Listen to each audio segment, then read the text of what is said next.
बिस्मिल्लाहिर्रहमानिर्रहीम। अस्सलाम वालेकुम स्टूडेंट्स। 10th बायोलॉजी के हवाले से चैप्टर नंबर 12 लेक्चर नंबर 19 और टॉपिक है हमारा नर्व सेल और न्यूरॉन। न्यूरॉन क्या है, नर्व सेल क्या है। इससे पहले हम बात करेंगे नर्वस सिस्टम की। नर्वस सिस्टम क्या होता है। नर्वस सिस्टम आप देखें हमारे जिस्म में जो एक मुसलसल एक सिस्टम चल रहा है जिससे हम महसूस करते हैं कि हमारे हाथ में गर्म चीज़ महसूस हुई है, पिन लगी है, कुछ भी हुआ है, तो वहाँ से एक मैसेज कंडक्ट होता है ब्रेन तक। ब्रेन से फिर वापस मैसेज आता है और वो के भी हाथ हटा लिया जाए, ये एक पूरा सिस्टम बनता है। तो लास्ट लेक्चर में हमने कुछ चीज़ें पढ़ी थी कोऑर्डिनेशन के हवाले से, जिसमें हमने पढ़ा था रिसेप्टर है, इसके बाद कोऑर्डिनेटर है, इफेक्टर है, एटीसी रेस्पॉन्स वगैरह, ये सब चीज़ें हम डिस्कस कर रही थी। वो सब चीज़ें मिलके एक सिस्टम बनाते हैं जिसे हम नाम देते हैं नर्वस सिस्टम का।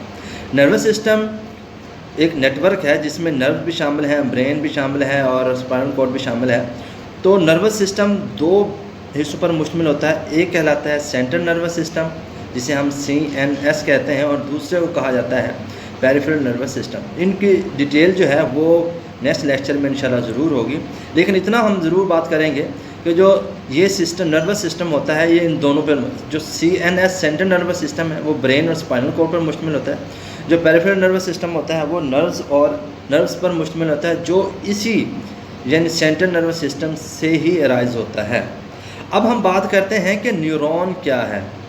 अब इसी पूरे सिस्टम का जो फंक्शनल और स्ट्रक्चरल यूनिट होगा उसे हम नाम देते हैं नर्व सेल या न्यूरॉन का।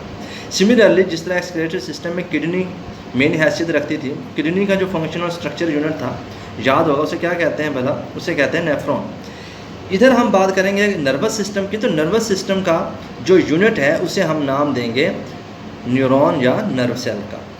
तो दूसरे लफ्ज़ों में कि ह्यूमन नर्वस सिस्टम हो या हायर एनिमल्स हैं, वो तमाम का जो नर्वस सिस्टम है वो किससे बना हुआ है, न्यूरॉन से बना हुआ है। न्यूरॉन का फंक्शन क्या होगा, जैसे अभी बता चुका, फंक्शन यही है कि ये न्यूरॉन की स्ट्रक्चर ही इस अंदाज में की हुई है कि इसके में ये एबिलिटी है कि वो कंडक्ट करता है नर्व इम्पल्सेस को। नर्व इम्पल्सेस क्या हैं, इलेक्ट्रोकेमिकल वेव्स हैं जो ट्रांसफ़र होती हैं बॉडी से ब्रेन, ब्रेन से फिर बॉडी। तो इन इम्पल्सेस को कैरी कराने के लिए न्यूरॉन्स जी जो हैं वो क्या करते हैं, अपना फंक्शन परफॉर्म करते हैं। और वो कहाँ से लेके जाते हैं, रिसेप्टर से कोऑर्डिनेटर यानी ब्रेन या स्पाइनल कॉर्ड तक, और फिर वहाँ से इफेक्टर तक, इफेक्टर फिर रिस्पॉन्स शो करते हैं, जो भी वो सिलसिला चलता है। तो इस तरह ये जो न्यूरॉन है अपना फंक्शन परफॉर्म करता है। हम बात करते हैं इसके स्ट्रक्चर की कि न्यूरॉन की स्ट्रक्चर किस तरह होती है। न्यूरॉन की स्ट्रक्चर दो हिस्सों पर मुश्तमिल होती है, एक है सेल बॉडी और दूसरा है एक्सॉन। सेल बॉडी जो है, जो न्यूरॉन का ज़्यादातर हिस्सा है वो यही होता है, इसीलिए इसे नाम दिया जाता है सेल बॉडी का। ज़रा गौर से देखें, ये है इतना हिस्सा सेल बॉडी, इसी में न्यूक्लियस पाया जाता है और इसी में के अंदर ही ये क्या होता है, साइटोप्लाज्म होता है जिसमें न्यूक्लियस जो है लोकेट करता है। तो इतने हिस्से को हम नाम देते हैं सेल बॉडी का। सेल बॉडी से फिर आगे अगर देखा जाए, ये आपको एक प्रोजेक्शन से नज़र आएगी, थिन किस्म की, बारीक सी सिलेंडर किस्म की। तो ये जो हिस्सा है इसे हम नाम देते हैं एक्सॉन का। एक्सॉन जो है वो तीन हिस्सों से बना हुआ, तीन तरह का बना होता है। आप ज़रा गौर से देखें, ये जो आपको बीट से नज़र आ रहे हैं, दाने से नज़र आ रहे हैं, तो ये कहलाते हैं श्वान सेल्स। कुछ मेजॉरिटी जो होती है उन पर ये एक आयली लेयर होती है, फैटी लेयर होती है, इन्हें नाम दिया जाता है माइलिन शेथ का। और इनके दरमियान यहाँ पर ये जो मौजूद जगह है जहाँ पर ये आयली लेयर मौजूद नहीं होती, इन पॉइंट्स को नाम दिया जाता है नोड्स ऑफ रैनवेयर के। अब एक्चुअली होता क्या है, जैसे यहाँ से मैसेज होगा ना, इसका जो फंक्शन है, अगर ये मौजूद ना हो, ये मौजूद हो, जैसे कि ये वाली है, तो जो ये इंसुलेशन का काम करती है और नर्व इम्पल्स इसमें से गुजर नहीं सकती। अब नर्व इम्पल्स ने यहाँ से जंप करके यहाँ तक आना है, यहाँ से जंप करके ये आना है, फिर ये यूँ। दूसरे लफ्ज़ों में यहाँ से जंप करते हुए इसने एक जगह से दूसरी जगह मूव करना है इसी इम्पल्स ने। और इसका फ़ायदा क्या होगा, इसका फ़ायदा यही होता है कि इसकी जो स्पीड है वो कई गुना बढ़ जाती है। तो इस मूवमेंट को, जो इस तरह ये इम्पल्स जंप करते हुए एक नोड से दूसरे, फिर नोड टू नोड इस तरह ये मूव करती जाती है, इसे हम नाम देते हैं साल्टेटरी इम्पल्सेस या जंपिंग इम्पल्सेस का नाम भी दे सकते हैं, जो जंप करते हुए जाती हैं। तो बात हमारी हुई कि जो न्यूरॉन है ये कितने हिस्सों पर, इसके ओवरऑल अगर देखा जाए तो दो हिस्से हैं, एक सेल बॉडी और दूसरा एक्सॉन।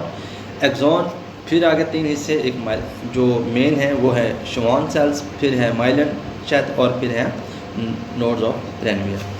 तो इसके बाद हम बात कर लेते हैं, ये डिटेल आपको पता चलेगी। एक्सॉन की डेफिनेशन अगर देखा जाए तो यही है, axon a nerve fibre is a long cylinder का मतलब होगा थिन बारीक से प्रोजेक्शन होती हैं ऑफ नर्व सेल्स, आगे ये जो कंडक्ट करते हैं मैसेज इम्पल्सेस को कंडक्ट करवाती हैं। अब इसके बाद हमारे अगर बात करें तो वो है टाइप्स ऑफ न्यूरॉन्स। न्यूरॉन्स की कितनी टाइप्स हैं जी? न्यूरॉन्स की ओवरऑल देखा जाए तो 3 टाइप्स हैं। एक है सेंसरी न्यूरॉन्स, दूसरा है इंटर न्यूरॉन, फिर है motor neuron. Sensory neurons receptor से, यानी कि हमारी स्किन हो गई, आँखें हो गई, नोज़ हो गया, ज़ुबान हो गई, या यहाँ से मैसेज लेके जाएंगी स्पाइनल कॉर्ड और ब्रेन तक। तो ये जो मैसेज कंडक्ट करवाते हैं कहाँ से, यानी कि सेंसरी ऑर्गन से कहाँ तक, सेंट्रल नर्वस सिस्टम तक। तो ये जो न्यूरॉन्स हैं इन्हें नाम दिया जाता है सेंसरी न्यूरॉन। इसके बाद इंटर न्यूरॉन्स जो होते हैं वो किसके बने होते हैं जी? ब्रेन और स्पाइनल कॉर्ड के बने होते हैं। वहाँ पर जैसे ये इम्पल्सेस जाती हैं तो ये वाले जो इंटर न्यूरॉन हैं वहाँ पर मौजूद क्या करते हैं, उन इम्पल्सेस को इंटरप्रेट करते हैं और उसके मुताबिक फिर मोटर न्यूरॉन को मैसेज देते हैं कि भाई पहुँचें फ़ौरन इफेक्टर्स तक और उसके मुताबिक रिस्पॉन्स शो करें। तो इंटर न्यूरॉन ने क्या करना होता है, इंटरप्रेट करना होता है, समझना होता है कि मैसेज आया क्या है, उसके बाद फिर मोटर न्यूरॉन्स को मुतहर्रिक करना होता है, भागो भाई इफेक्टर तक और फंक्शन परफॉर्म करें। तो मोटर न्यूरॉन्स ने वही जैसे बता चुका, यहाँ से मैसेज लेके जाना है इफेक्टर्स तक। तो इसके बाद हम बात कर लेते हैं नर्व क्या होता है। नर्व जो है वो कॉम्बिनेशन होता है किसका, सेवरल एक्सॉन्स का। अब इसी बेस पे अगर देखा जाए, अगर सिर्फ एक्सॉन्स हों सेंसरी न्यूरॉन्स के तो वो टाइप कहलाएगी सेंसरी नर्व्स। अगर न्यूरॉन्स हों सिर्फ और सिर्फ कौन से, मोटर न्यूरॉन्स का कॉम्बिनेशन हो, वो जो नर्व कहलाएगा वो कहलाएगा मोटर नर्व्स। और अगर ऐसा कॉम्बिनेशन हो, यूनियन हो, जिसमें ये दोनों किस्म के इकट्ठे हों तो इसे नाम देंगे मिक्स्ड नर्व्स का। तो स्टूडेंट्स ये था आज का हमारा टॉपिक। आप स्टूडेंट्स ने बुक से अच्छी तरीके से ज़रूर पढ़ लेना है, इजी है, इतना ज़्यादा कॉम्प्लिकेटेड नहीं है। नेक्स्ट लेक्चर की इजाज़त, अल्लाह हाफिज़।